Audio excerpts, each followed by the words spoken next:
मुंबईमध्ये वंचितचं आंदोलन सुरू आहे। अमित शहा यांचं डॉक्टर बाबासाहेब आंबेडकर यांच्याबद्दलचं वक्तव्य आणि राज्यातल्या काही घडामोडी या अनुषंगाने मुंबईमध्ये वंचितचं हे आंदोलन सुरू आहे। कल भी आंबेडकर आज भी आंबेडकर अशा आशयाचे बॅनर सुद्धा काही जणांनी अनुयायांनी हातात घेतलेले आहेत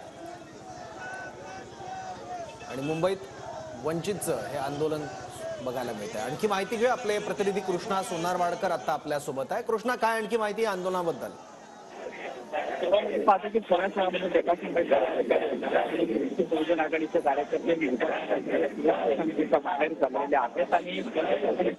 बाहेर जमलेले आहेत आणि केंद्रीय गृहमंत्री अमित शहा यांच्या विरोधामध्ये नारेबाजी होते। त्याचबरोबर जय संविधानच्या घोषणा ज्या आहेत त्या सुद्धा दिल्या जात आहेत आणि अमित शहा यांच्या विरोधामध्ये हे आंदोलन जे आहे ते वंचित बहुजन आघाडीच्या कार्यकर्त्यांकडून केलं जात आहे। मोठ्या प्रमाणामध्ये हे सगळे कार्यकर्ते जे आहेत ते सीएसटी स्थानकाच्या अगदी समोर आंदोलनाच्या पावित्र्यामध्ये आहेत आणि थोड्याच वेळामध्ये प्रकाश आंबेडकर यांच्या नेतृत्वामध्ये हे आंदोलन होतं आहे। मात्र सध्या आपण पाहतो की प्रत्येकाच्या हातामध्ये वेगवेगळे पोस्टर आहेत। बाबासाहेब आंबेडकर यांचा फोटो असलेले काही पोस्टर आहेत। त्याचबरोबर भारतीय संविधानाचे जे काही पोस्टर आहेत ते सुद्धा पाहायला मिळत आहेत आणि प्रकाश आंबेडकर हे थोड्याच वेळामध्ये काही मिनिटांमध्ये या ठिकाणी पोहोचले आणि त्यांच्या नेतृत्वामध्ये केंद्रीय गृहमंत्री अमित शहा यांच्या विरोधामध्ये हे आंदोलन जे आहे ते होतं आहे।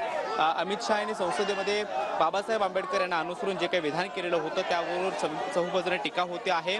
विरोधकांनी सुद्धा आपण पाहतो की राज्यामध्ये महाविकास आघाडीने विरोधाची जी काही भूमिका आहे ती घेतली, आंदोलन केलं। त्याचबरोबर नागपुरात सुद्धा महाविकास आघाडीचं एक मोठं आंदोलन झालं आणि अगदी संसदेच्या परिसरामध्ये सुद्धा इंडिया आघाडीच्या वतीनं आंदोलन करण्यात आलेलं होतं। मात्र वंचित बहुजन आघाडीनं आता आक्रमक भूमिका घेतल्याचं पाहायला मिळतं आहे आणि मुंबईतल्या सीएसएमटी स्थानकाच्या बाहेर वंचित बहुजन आघाडीच्या वतीनं हे आंदोलन जे आहे ते केलं जात आहे।